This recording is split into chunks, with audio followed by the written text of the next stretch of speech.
Hey gals, welcome to Binge Free Bestie, the podcast where we ditch the diets, break free from binge eating, and build a safe and empowered relationship with our bodies. I'm your host, Nick Carberia, a registered therapist who totally gets it. Binge eating and body image struggles? Yep, I've been there, done that, and I've got the therapy bills to prove it. But here's the good news, bestie. I've recovered and I'm here to help you to do the same. This potty is all about real, evidence-based strategies from my therapy practice, plus down-to-earth, relatable girl talk with me and some of my amazing besties and other experts who have their own stories, tips, and tricks to share with you. So, whether you're tired of the diet cycle, ready to ditch the shame spiral, or just want to feel more confident in your own skin, then you've come to the right place. It's time to get real about food freedom, body acceptance, self-care, and building a life you truly love. Let's get into it, besties.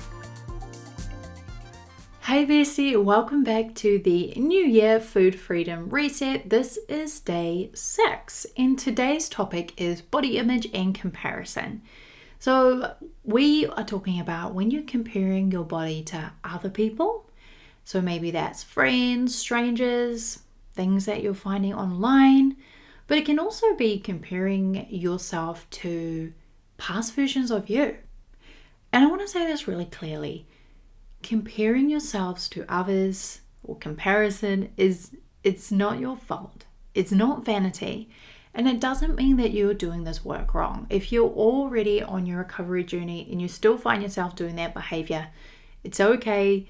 You can still do this. You're still going to get there because comparison is just a threat response. Okay, so your nervous system, as we've been talking about these past few days, your nervous system is always scanning for safety and it's always searching to see if we belong. Historically, fitting in really mattered. I mean, it meant survival. And when your brain is comparing bodies now, it's just asking that same question. Am I okay? Do I belong? Do I belong in the tribe? Are they going to accept me? Am I safe? And the problem is that comparison actually really leaves us feeling safer. I'm sure that you know that the more you find yourself comparing yourself to other people or yourself, you're just going to feel more critical, you feel more anxious, and you feel more disconnected.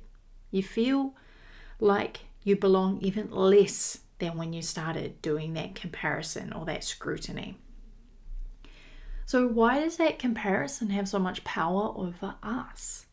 I mean, as I said before, we want to fit in, and our culture, our society does rank bodies thinner, fitter, younger, more disciplined. And over time, your body, your nervous system is learning that we are evaluated, we are measured, we are judged. And so when you see another body, especially one that does fit in with those cultural ideals and those body and beauty standards, your nervous system can really move into that protection mode quite quickly. And that can look like self-criticism, an urgency to fix yourself. It can look like shame, it can look like withdrawal.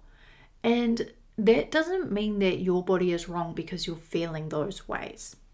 It just means that your nervous system has learned that appearance is tied to your worth and to your safety. So inside the breakup, we don't try to eliminate body image thoughts altogether. We just work on reducing their authority, and they will get weaker and they will have less influence on you over time.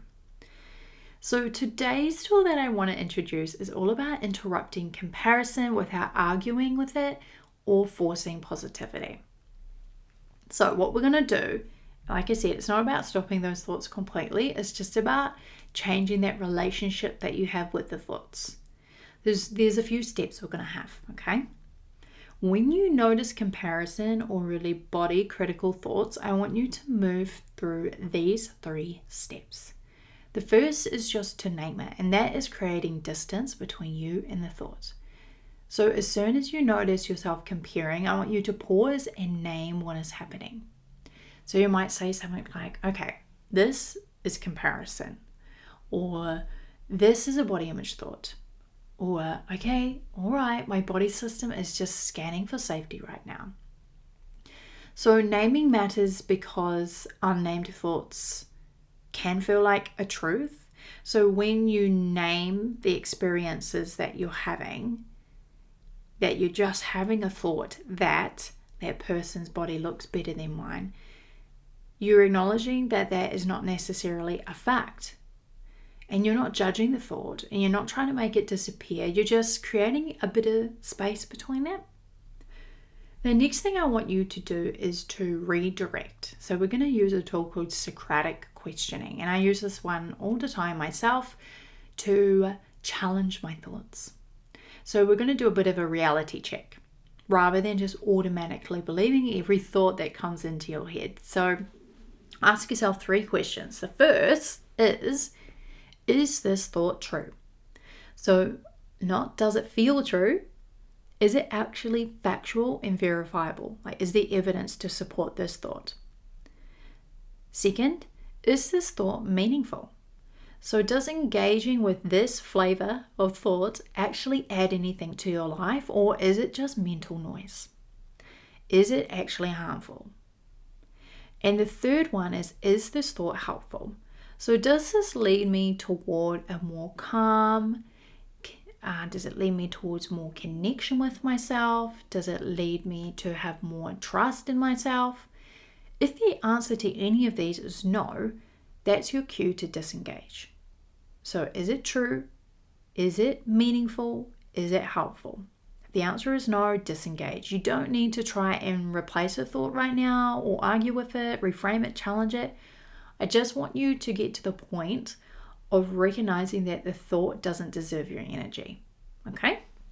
The final step in today's tool is I then want you to go and ground. So returning to safety. Once you've recognized that thought is not helpful, meaningful, or true, bring your attention back to the present moment and do one simple grounding or regulation action. And yesterday we did a bit of work around identifying some regulation tools or coping tools. So a reminder, they can be things like pressing your feet on the floor, placing your hand or your chest on belly, taking some deep, slow belly breaths. You can orientate yourself to your room, so naming 5 things that you can see, 4 things that you can hear, something that you can smell, using your senses to really bring you into the present moment, because that's going to tell your nervous system that you're here, you're safe, it's okay, there is actually no threat, it's just a thought. And you may need to repeat this a few times for it to become a bit more natural. That's okay. So just practice makes perfect. And inside today's resource bundle, you're going to find this written out step by step, so you don't have to remember all of that. Refer to your resource bundle, and there's also some journaling prompts in there to help you to explore how comparison is showing up for you right now. Just remember, body image thoughts aren't going to disappear overnight, but they are going to lose their grip when you stop treating them as the black and white truth. And today was all about just learning to interrupt that comparison with lots of compassion and clarity. And if body image is something that you want to go deeper on specifically, I actually have a workbook called Embrace Your Body, and that's been designed to help you to unpack body image struggles, challenge things like comparison, and build a more neutral, respectful relationship with your body over time. So if you're interested in that, I will pop that in the show notes as well, and it is also in your resource bundle. So tomorrow is our final day of the Reset series, and we're going to bring everything together and talk about what food freedom can look like for you in 2026. And of course, what you might like to start doing next. I'll see you tomorrow. Take care until then. Bye.